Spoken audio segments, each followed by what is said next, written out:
Don't forget to like, comment, and subscribe. Hit the bell for new stories. In the distant future, Earth had become a forgotten relic of an ancient civilization.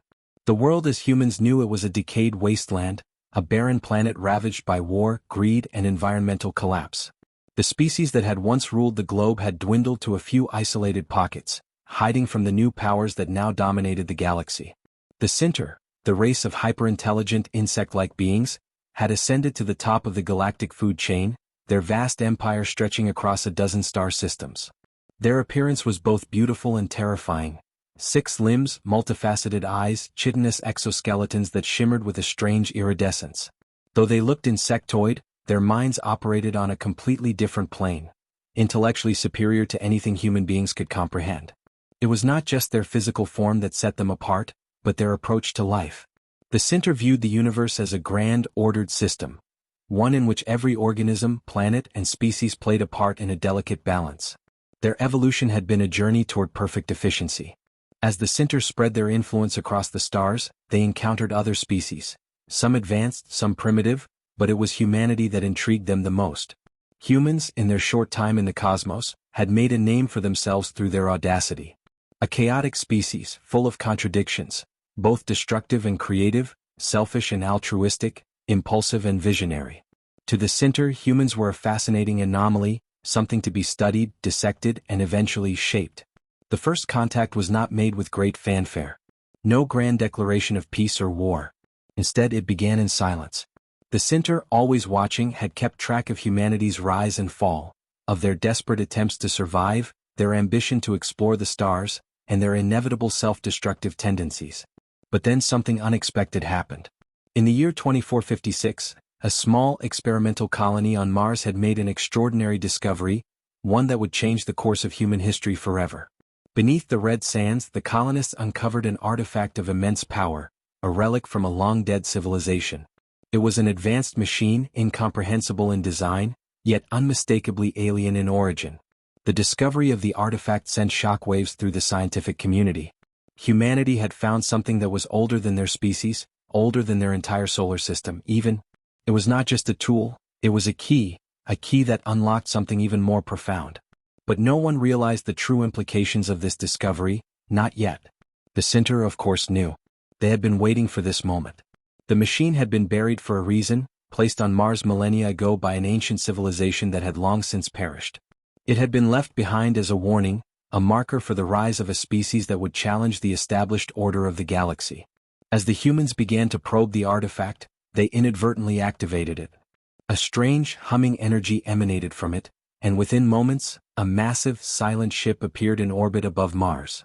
Its sleek, insectoid design shimmered against the dark backdrop of space. The Sinter had arrived. The Sinter made no immediate attempt to communicate. They simply watched. From their ship, they observed the humans' every move, their fascination with the artifact, their desperation to unlock its secrets. They observed with an air of detached curiosity, as though watching an insect trapped in a web, slowly struggling, unaware of the predator looming above. But the humans, for all their ambition and resilience, were out of their depth. They had no understanding of the artifact's true purpose, nor the dangers it presented. They had unleashed something far beyond their control. And the Sinter, ever the calculating species, understood this better than anyone. Their arrival marked the beginning of humanity's fall from grace. The humans had thought themselves the inheritors of the galaxy, their dreams of colonization reaching the farthest corners of the stars. But the Sinter had been watching them for centuries. Their advance had been slow, subtle, an infiltration of human society that began with whispers and shadowy figures, agents who had long since embedded themselves in key positions of power. The Sinter were already there, weaving their influence, preparing for the right moment to strike. When the artifact was activated, the humans had unwittingly triggered a process they didn't fully understand. The machine was no mere relic, it was a beacon, a signal that called out to the greater forces of the universe. And in response, the Sinter arrived with a speed and efficiency that stunned the human resistance. By the time the Earth government had even begun to react, it was too late. The Sinter swiftly neutralized any attempt at military action. Human fleets, once the pride of the solar system, were reduced to floating wrecks in the vastness of space. Colonies on distant moons fell silent as the Sinter's influence spread like a silent plague. As Earth itself descended into chaos, Humanity's final hope lay in a small, isolated group of resistance fighters, rebels determined to stop the center from consuming everything in their path. Yet even they knew that they were mere insects in the eyes of a far superior intelligence. With Earth under center control, the resistance took refuge in the underground cities. These cities, once thriving hubs of human innovation, were now overrun with insectoid-like machinery, woven into every wall, every floor, every structure. It was as if the center were transforming the very heart of humanity's civilization into something that resembled their own hive, a mechanical, biological hybrid of mind and machine. The rebels' underground hideouts were hidden beneath layers of rubble, beneath abandoned skyscrapers, away from the all-seeing eyes of the center surveillance drones that patrolled the skies. Their only hope was to remain hidden, to keep the fight alive long enough to mount some sort of resistance. But the center were never far away. They knew where the humans were, and they waited, patiently, observing, studying, and learning. Humanity's days as the dominant species were numbered. It was only a matter of time before the center would eradicate the last remnants of human civilization and make their home in the ashes. The first whispers of the center's true power spread quickly through Earth's last organized governments. A frenzied state of denial gripped the leaders, who initially refused to acknowledge the crushing weight of the threat that now loomed over them. The human race, always proud of its resilience and adaptability, had believed itself to be the apex of intelligence in the galaxy. But now, in the face of the center, their hubris was laid bare. The scale of their own insignificance was a hard truth to accept. The first wave of destruction came swiftly. The center, unhurried and methodical, did not waste any time on grandiose displays of force. There were no massive space battles, no blaring alarms or heroic last stands. The humans had already been defeated the moment the artifact activated. The center operated as they always did, with cold efficiency. They employed a weaponized form of their hive intelligence, a network of interconnected drones that moved in perfect synchronicity. Every center ship was connected to this network, creating an impenetrable web of communication and control. One by one, Earth's defense systems failed. The once feared orbital defense stations, massive fortresses designed to guard humanity against any extraterrestrial threat, were rendered useless. The center, knowing the full range of humanity's technology, had already exploited every weak point. Human weaponry had no effect against their armored ships, which moved with the precision of a hunting swarm. The center's first victory was a silent one. Entire human fleets vanished without a shot fired, leaving only debris and the empty, silent void behind them. Even the most experienced human commanders who had once faced off against alien forces could only watch in stunned silence as their ships were effortlessly picked apart by the center's advanced weaponry. The political leaders of Earth, disoriented and desperate, scrambled to mount a defense, but they had no understanding of what they were up against. The center had already infiltrated the highest levels of human governance, quietly neutralizing any attempts at organization and resistance before they could even form. Key military and political figures were replaced or manipulated by center agents, already genetically altered to mimic the appearance and behaviors of their human counterparts. For a time, it was nearly impossible for anyone to know who could be trusted. The center's control was so insidious that it felt like an invisible, creeping fog, unseen but suffocating. And yet, even as Earth descended into chaos, the human spirit fought on. The underground cities, once vibrant centers of innovation and prosperity, became the last bastions of humanity's resistance. These subterranean strongholds were filled with those who refused to bow to the insectoid overlords. Old-world leaders and military officers, scientists and civilians, all sought refuge beneath the planet's surface, hoping to preserve something of the world they had once known. Among them was the last generation of humanity's military elite, a group that called themselves the Phoenix Coalition. These soldiers, hardened by years of combat, had fought in the earlier wars for Earth's survival. They knew what it meant to lose a battle, but they also knew how to rise again. They had trained for years for this moment, the moment when humanity would face its greatest challenge. And now, with the center holding Earth in their cold grip, the coalition was determined to strike back. Their task was daunting. They had no fleet, no space stations to protect them, no alliance of powerful nations. What they did have were their underground bases, secret outposts where they could strategize, fight, and survive. The coalition's leader, General Leona Kor, was a woman of unyielding will. She had led countless missions before, but none so dire as this one. With a mind sharpened by years of combat and a heart burning with defiance, she gathered her most trusted officers to form a resistance network that would be humanity's final hope. We may not have ships, weapons, or allies, General Kor said to her team, her voice steady, though tinged with the weight of despair. But we have something the Center cannot control, our will to survive. We fight as one or we fall as one. The Coalition's plan was simple but dangerous. Infiltrate key Center facilities, sabotage their control hubs, and use guerrilla tactics to slow their progress. They had no illusions about winning in the traditional sense. Every operation would be a risk, a fight for mere survival in a universe that had already deemed humanity irrelevant. Yet it was their only option. Meanwhile, above them the Center were watching, always watching. They had expected resistance, but they were unbothered by it. The humans, after all, were nothing more than ants in the grand scheme of things. The Center were a species that had transcended the limits of individuality. To them, humanity's stubborn fight was nothing more than a brief, futile outburst before the inevitable extinction. But there was something else the Center had not anticipated: human ingenuity.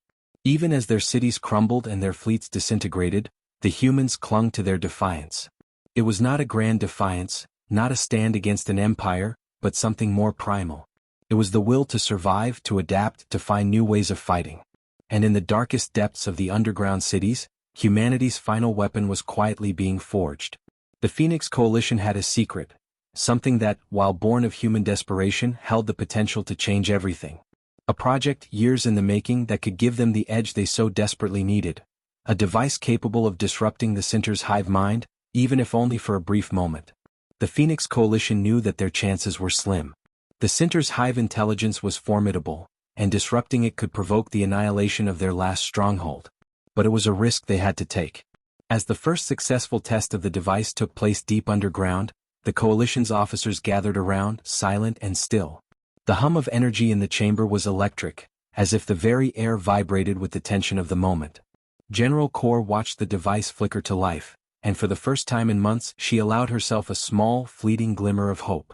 Perhaps, just perhaps, humanity was not as insignificant as the Center believed.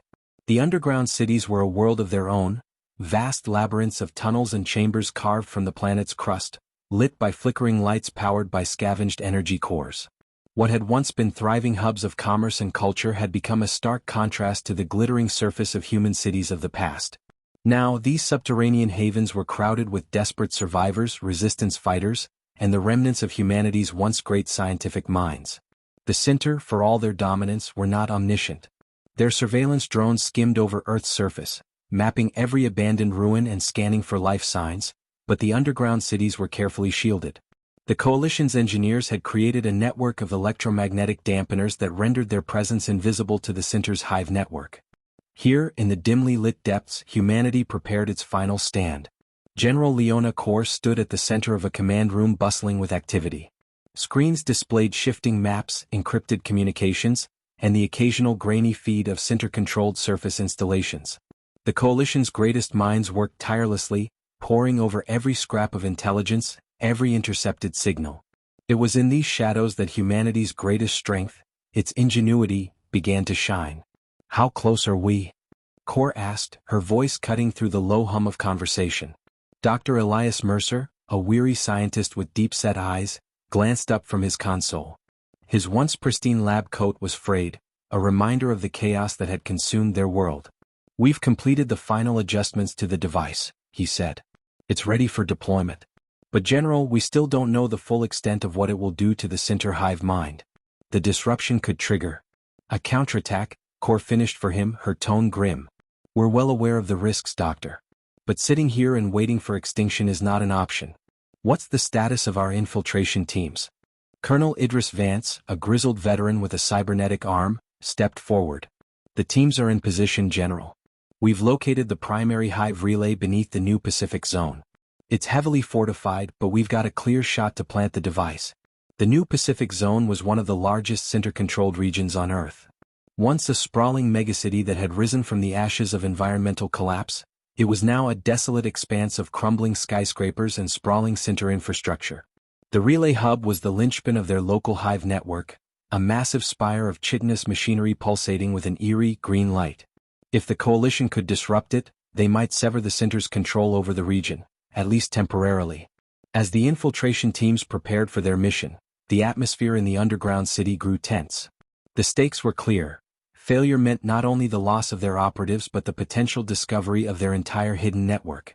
The Center, with their unrelenting efficiency, would show no mercy. Captain Mara Solon led the assault team tasked with delivering the device. A skilled soldier with a reputation for defying impossible odds, Mara had handpicked her squad for this mission.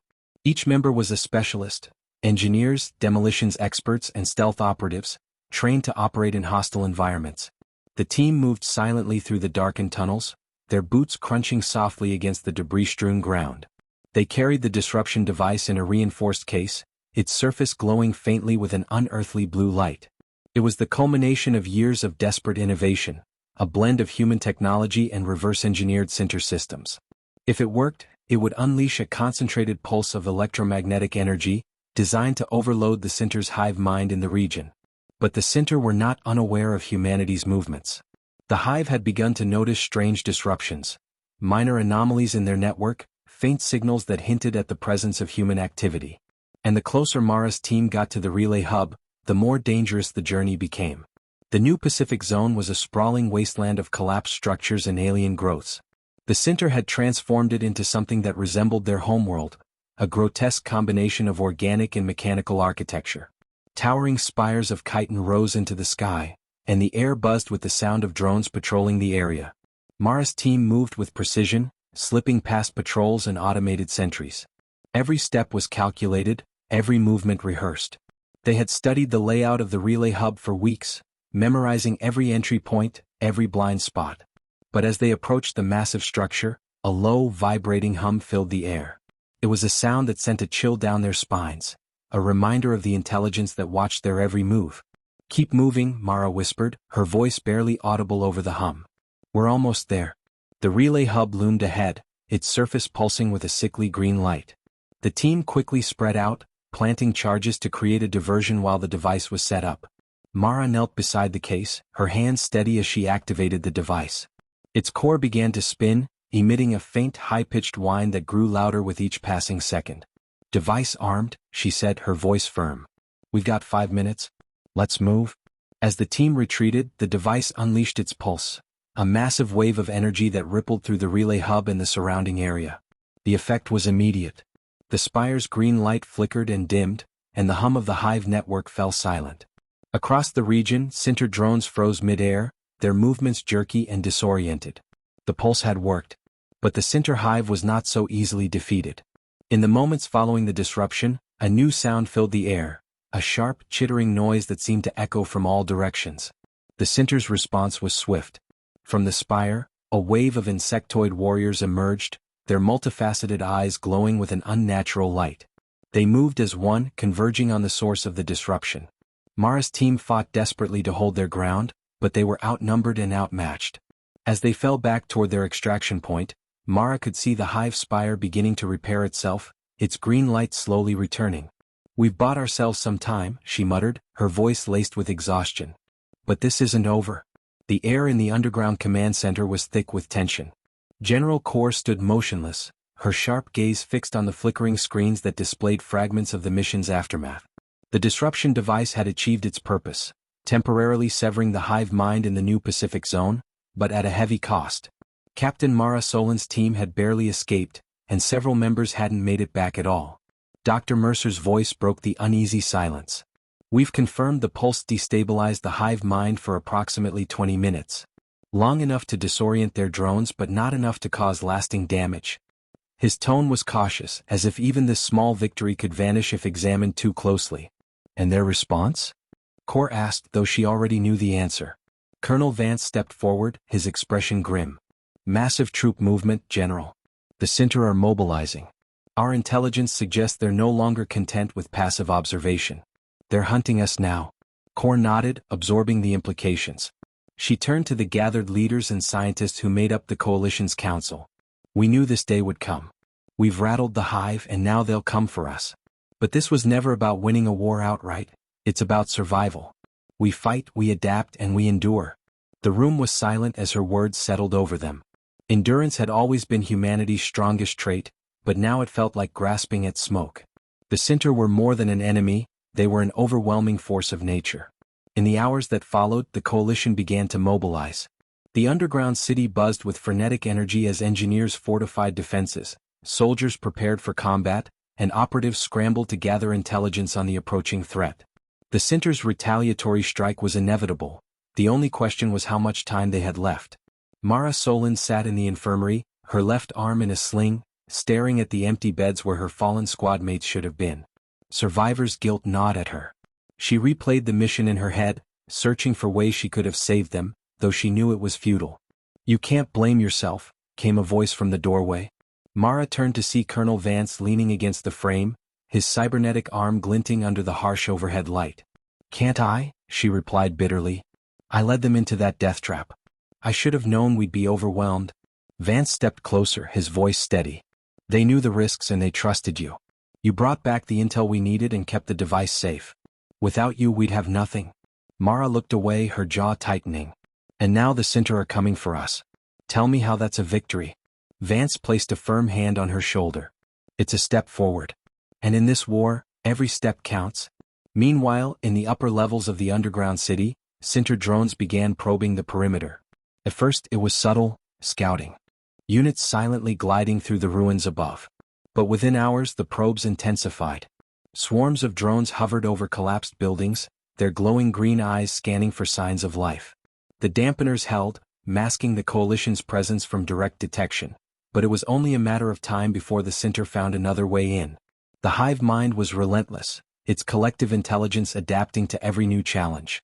Inside the city, the coalition's tech teams worked frantically to reinforce the dampeners. Dr. Mercer led the effort, his hands trembling from exhaustion as he adjusted the delicate equipment. "We need more power," he muttered, sweat dripping down his forehead. "If the dampeners fail, they'll pinpoint us in seconds." One of his assistants, a young engineer named Ava, glanced nervously at the readings. "We're already running the generators at max capacity. Any more and we risk a meltdown." Mercer's eyes darkened. "Then we risk it. If they find us, we're finished anyway." Hours later, the first breach occurred. A section of the upper tunnels collapsed as a squad of Sinter warriors burst through, their chitinous bodies gleaming in the dim light. Alarms blared throughout the city as coalition soldiers scrambled to respond. General Kaur took command from the control room, her voice steady as she issued orders. "Containment teams to Sector 12. Seal the secondary tunnels. I want all civilians moved to the lower levels immediately." Mara Solon, despite her injuries, joined the frontline defenders. Armed with her plasma rifle and a grim determination, she led a counterattack against the invading Sinter. The warriors moved with terrifying precision, their limbs slicing through steel and stone as they advanced. "Focus fire on their joints," Mara shouted, targeting the weak points she had memorized from countless briefings. Her squad followed suit, and for a brief moment the tide seemed to turn. But the Sinter's sheer numbers were overwhelming. For every warrior they took down, two more appeared, crawling through the breach like an unstoppable flood. As the coalition forces fell back, Dr. Mercer's voice crackled over the comms. "We've rerouted power to the dampeners and sealed the breach. Reinforcements won't get through for now, but it's only a temporary fix." Mara's squad held the line just long enough for the remaining defenders to retreat deeper into the city. By the time the tunnels were sealed behind them, the air was thick with smoke and the metallic tang of blood. In the aftermath of the battle, the reality of their situation became clear. The Sinter would not stop. Every skirmish, every victory, every loss was another step in a game the coalition was struggling to keep up with. General Kaur gathered the surviving leaders and specialists in the war room. "We've bought ourselves some time," she said, her voice low but resolute. "But we need a new strategy. The disruption device worked, but we need to scale it up, something that can hit the hive mind on a global level." Dr. Mercer hesitated. "A global disruption could destabilize the hive, yes, but the backlash, it could wipe us out along with them." Kaur met his gaze, unflinching. "Then we'll make sure we're ready when it happens. This isn't just about survival anymore. If we're going down, we're taking them with us." The room fell silent as her words sank in. Humanity was no longer fighting to reclaim their world. They were fighting to ensure the Sinter paid a price for their destruction. Deep beneath the surface, surrounded by darkness and uncertainty, the spark of human defiance burned brighter than ever. The tension in the underground city was palpable. Every creak of metal, every distant rumble, made the inhabitants jump. The Sinter had withdrawn from the breach for now, but their absence felt more ominous than their presence. The hive wasn't retreating, it was regrouping. General Kor stood at the head of the Coalition's War Council, her sharp eyes scanning the room. Every seat around the table was occupied. Soldiers, engineers, scientists, and strategists, all battered but unbroken. A holographic map of Earth hovered above the table, marked with red zones where center control was absolute. The disruption device was a proof of concept, Kor began, her voice commanding. It showed us that the center hive mind can be destabilized. What we need now is a weapon that can strike at their central network on a global scale. If we can break their connection to the hive mind, even temporarily, we'll have a chance to destroy their core infrastructure. Colonel Vance leaned forward, his cybernetic arm tapping the edge of the table. We've been hitting their local nodes and relay hubs, but the main hive nexus is still out of our reach. Without it, the center are nothing more than scattered drones. Problem is, it's not on Earth. It's up there. He pointed to the holographic map, where a massive structure orbited the planet, the center hive arc. The hive arc was a monstrous construct of organic and mechanical technology. It hung in low orbit, casting an ominous shadow over Earth's surface. The Coalition had known of its existence for months, but its defenses were impenetrable, and any direct assault was deemed suicidal. Mara Solon, her arm still in a sling, spoke up. Even if we had a weapon strong enough to disrupt their entire network, how do we get close enough to deploy it? They'll see us coming before we're even halfway there. Dr. Mercer, who had been silent until now, cleared his throat. There is another way. All eyes turned to him. He hesitated, running a hand through his graying hair. The center use a vast array of neural conduits to maintain their hive mind. These conduits aren't just in their drones or relay hubs, they're embedded in their arc itself. If we could bypass their external defenses and infiltrate the arc, we could deploy a localized disruption pulse directly into their neural core. It would cascade through the hive mind, severing their connections planet-wide. The room fell silent. The audacity of the plan hung heavy in the air. How do we bypass their defenses? Vance asked skeptically. Mercer's lips tightened. We use their own technology against them. We've been studying the center biomechanical interfaces from the remains of their drones. With some modifications, we could repurpose a center transport craft to infiltrate the Arkansas. They'd never see us as a threat, until it's too late. Kor nodded slowly. And the weapon itself? Mercer hesitated again, his expression grim. Scaling up the disruption device to that level will require energy far beyond what we have here. There's only one place left on Earth that has what we need, the Omega fusion plant in the Arctic exclusion zone. The name sent a ripple of unease through the room. The Omega plant was a relic of humanity's pre-Center Golden Age, a massive fusion reactor that had once powered much of the northern hemisphere. After the Center invasion, it had been abandoned and left to rot in the icy wastes. We'll never get close, Vance said. The Arctic zone is crawling with Center. They've been harvesting its resources for years. Kor raised a hand, silencing him. We don't have a choice. We'll split into two teams. One will infiltrate the Omega plant, secure the energy core, and bring it back here to complete the weapon. The other will prepare the transport craft for the Ark mission. Both teams will face heavy resistance, but we only have one shot at this. The Omega plant team assembled quickly. Mara, despite her injuries, volunteered to lead the mission. Her team consisted of demolition experts, tech specialists, and hardened soldiers, all veterans of the endless fight against the Center. They knew the risks but carried no illusions of safety. As their transport craft skimmed low over the Arctic wasteland, the Omega plant came into view. It was a massive, sprawling complex of towering reactors and pipelines, half buried under layers of ice and snow. The glow of Center biomachinery intertwined with the human infrastructure, a grotesque fusion of the past and the present. Mara's voice crackled over the comms. We're going in dark. No unnecessary chatter. Stick to the plan and we might just make it out alive. The team landed on the outskirts of the facility, their boots crunching against the frozen ground. The air was bitterly cold, and the distant hum of Center machinery filled the silence. They moved quickly, weaving through the skeletal remains of human structures. Center drones patrolled the area in tight formations, their green eyes scanning the snow for intruders. The team used EMP grenades to disable the patrols, their movements swift and efficient. Inside the plant, the team found what they were looking for, the massive fusion core that powered the facility.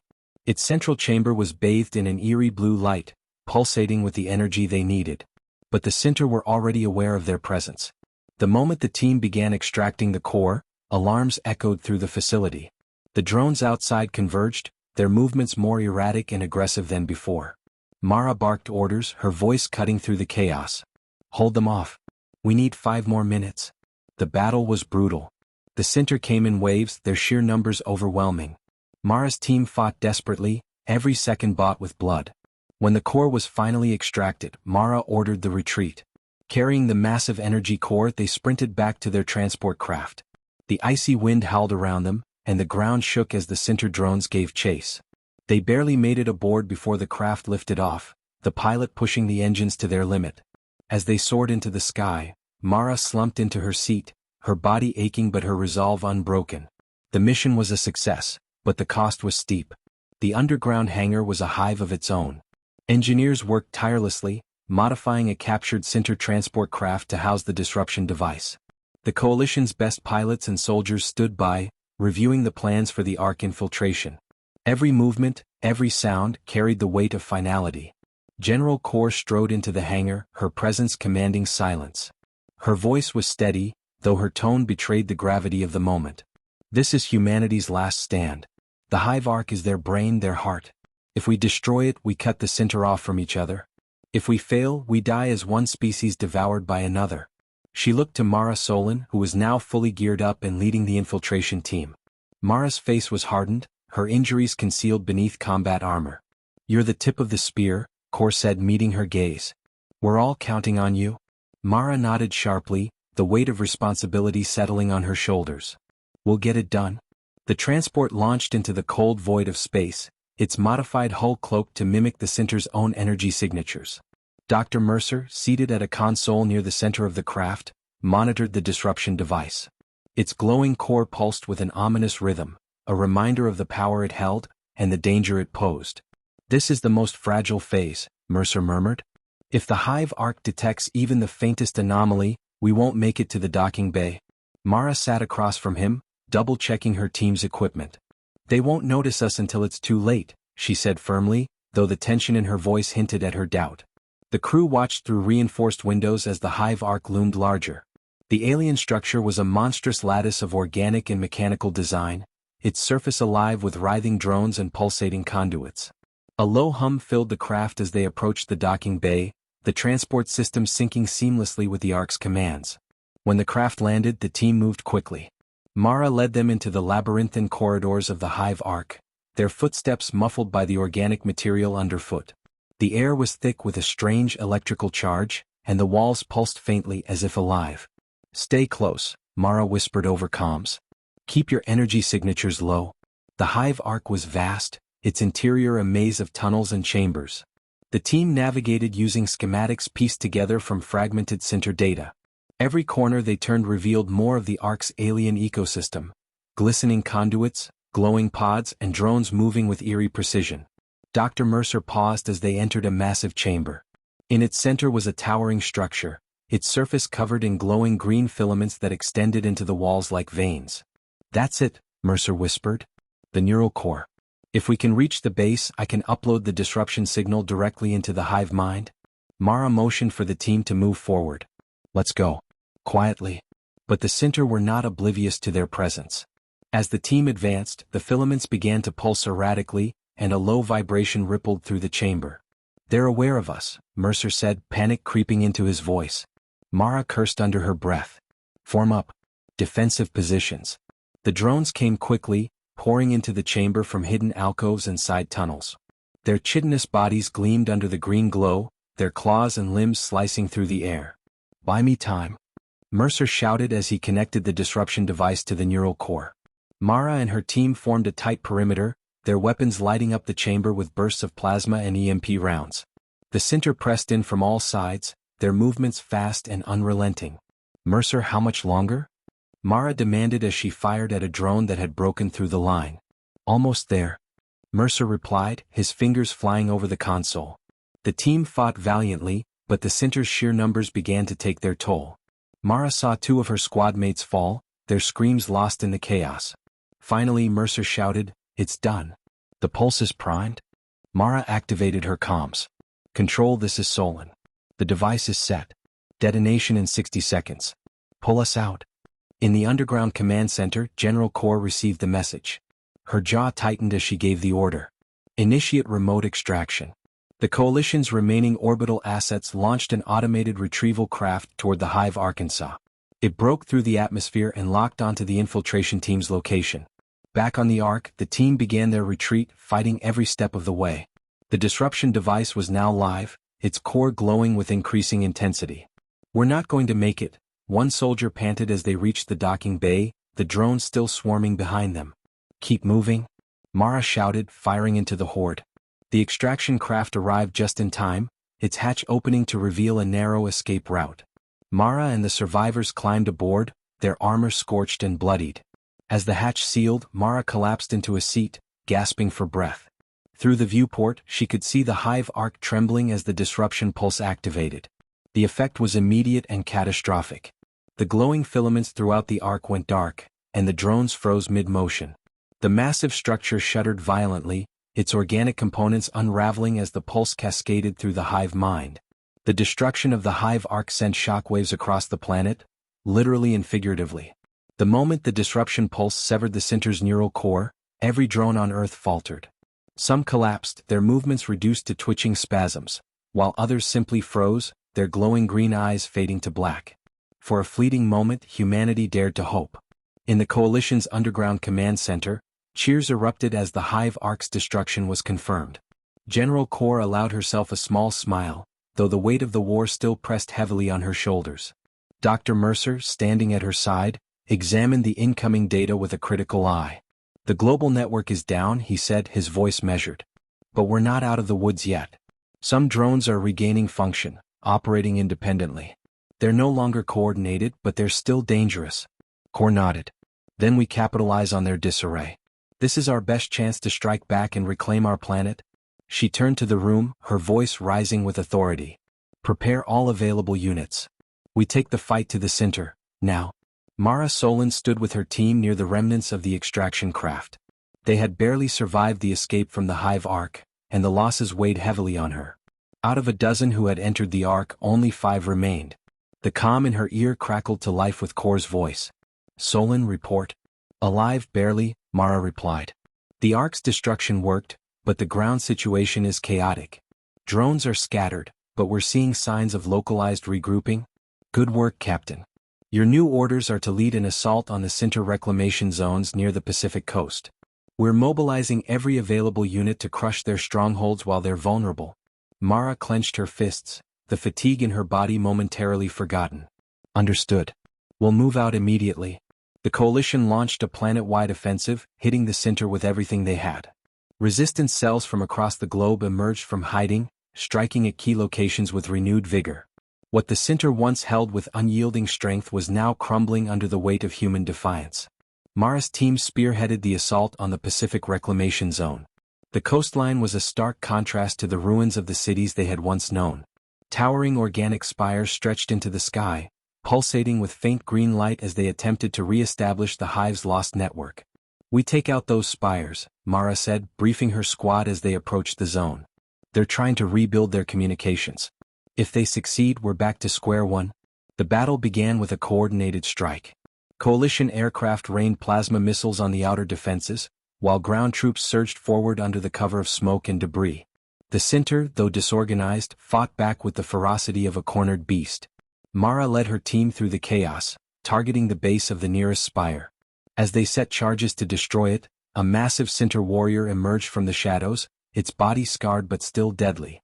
"Watch out!" Mara shouted, diving for cover as the warrior lunged. Her team opened fire, plasma bolts tearing into the creature's exoskeleton. It roared, swinging its bladed limbs with brutal efficiency. Mara rolled to her feet, grabbing a fallen EMP grenade and hurling it toward the beast.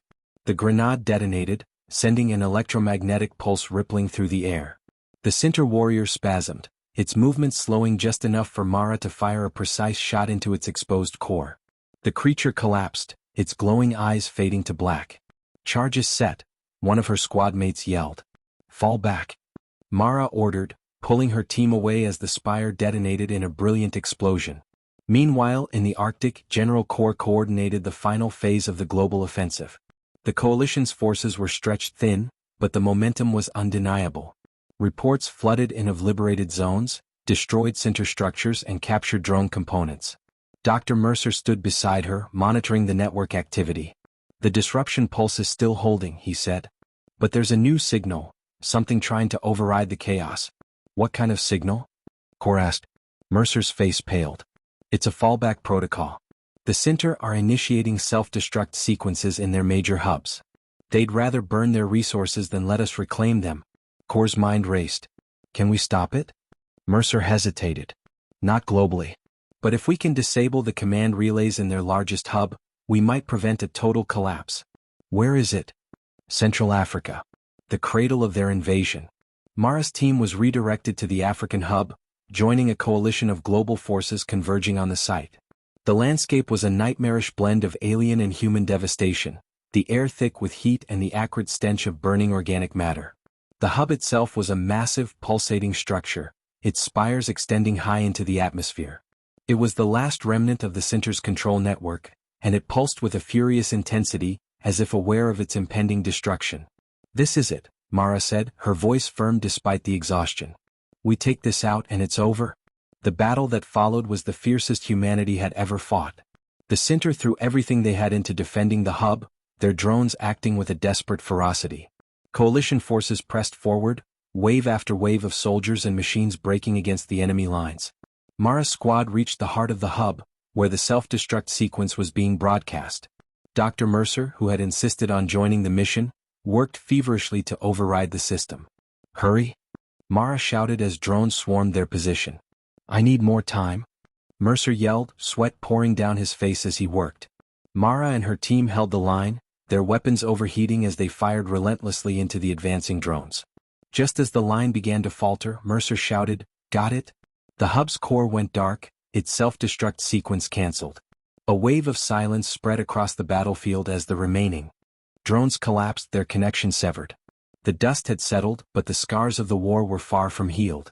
Across the globe, the Center influence had been wiped away, their hive mind shattered, and their once vast network of control reduced to rubble. Yet, even in victory there was a lingering sense of loss, a feeling that the battle had taken far more than just lives, it had taken entire civilizations.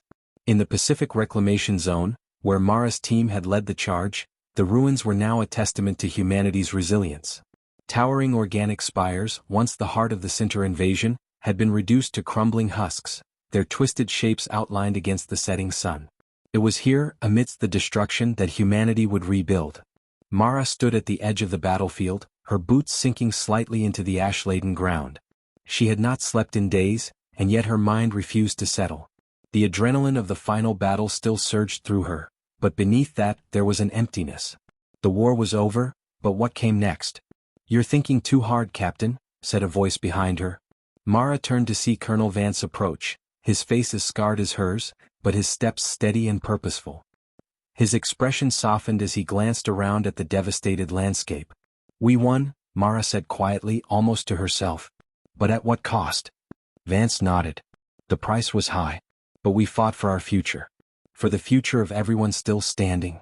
I know, Mara replied, her voice heavy. I just can't shake the feeling that it's not enough. We've saved the world, but we've lost so much. So many people. We lost, Vance agreed, but we also gained. The future. We've seen what it's like to come together as one, fighting against something bigger than ourselves. Humanity can rebuild, and now we have the strength to do it. Mara looked up at the sky. The stars, once invisible beneath the shadow of the Center's presence, were beginning to shine again. There was hope in their light even if it was still faint. You think we're ready to rebuild? She asked. Vance smiled. You've led us through hell and back, Captain. You've seen what humanity is capable of. We can do anything. In the days following the final battle, the coalition's leadership gathered to discuss the future of the planet. General Kor, despite the weight of her victory, knew that the work ahead was immense. The war may have ended, but the recovery had only just begun. We need to focus on infrastructure, Kor stated, her voice steady. Our cities are in ruins. The supply chains are broken. We'll need every resource we can muster to rebuild. Dr. Mercer, who had proven invaluable during the war, stood beside her. We have the tech now. The Center may have underestimated humanity's ingenuity, but we've learned from their systems. We can repurpose what's left of their machines to restore power, clean water, and medical supplies. It's going to take time, but we can do it. Kor nodded. We'll rebuild. But we need to ensure the center never return. There's a new threat in the galaxy, one we've learned to fight together. It's time we focused on how we stay prepared for whatever comes next. Months later, the world began to change. The cities that had been reduced to rubble were slowly rebuilt, brick by brick, and with every construction project, humanity's strength seemed to grow.